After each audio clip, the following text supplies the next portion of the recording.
It's 8:32 now with only 2 weeks left of 2009. We're taking a look back at some of the most interesting healthcare discoveries of the past year. Joining us is Fox 9 medical expert Dr. Raquel Giorgio to talk about it. Good morning. Good morning. First, the U.S. has been adding fluoride to its public water supply for decades, and of course to prevent tooth decay.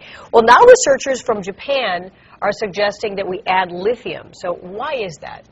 Well, they're actually not suggesting it, but they're certainly looking into it. Lithium is a medication that in prescription doses treats mood disorders in people with bipolar disorder or manic depressive illness.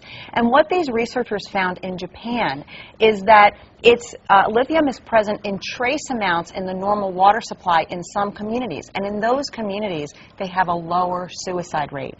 And so they're really investigating whether trace amounts of lithium can just change the mood in a community enough to really, in a positive way, without having the bad effects of lithium, to really affect the mood and decrease the suicide rate. Very interesting concept. You know, it's the same reason why we put iodine and salt, fluoride and water.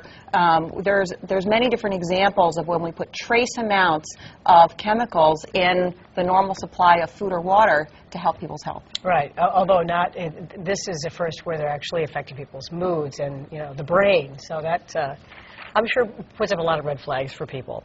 All right, moving on. We know the dangers of secondhand smoke, but there's also a concern of third-hand smoke. So explain exactly what this is.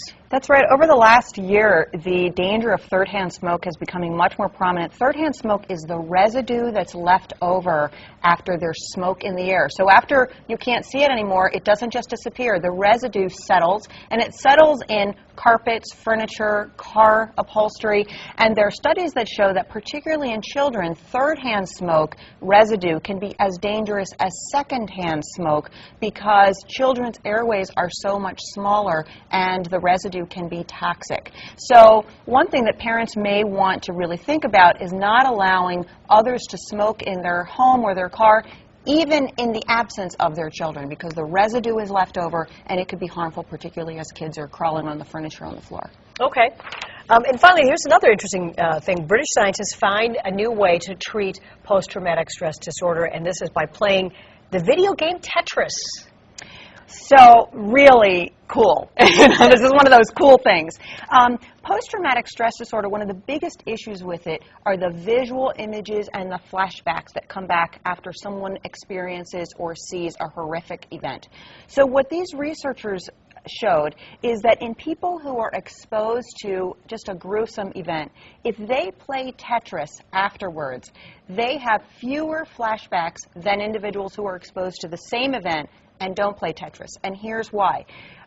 There's a part of the brain that embeds visual images, and so when you see something terrible, it gets embedded in the brain. Right. Tetris and those falling bricks preoccupies the brain so that the horrific visual image doesn't get embedded in the brain. And so they even, when they did recall of the bad event afterwards and people who played Tetris, they didn't remember as much. They weren't having flashbacks. But even when they kept a journal for about a week later, they had 43% fewer flashbacks than people who didn't play. So it just keeps the brain from encoding something that wasn't very pleasant. Right. Okay. Very interesting. Okay. And Dr. Giorgio is going to stick around if you have a question for Dr. Giorgio.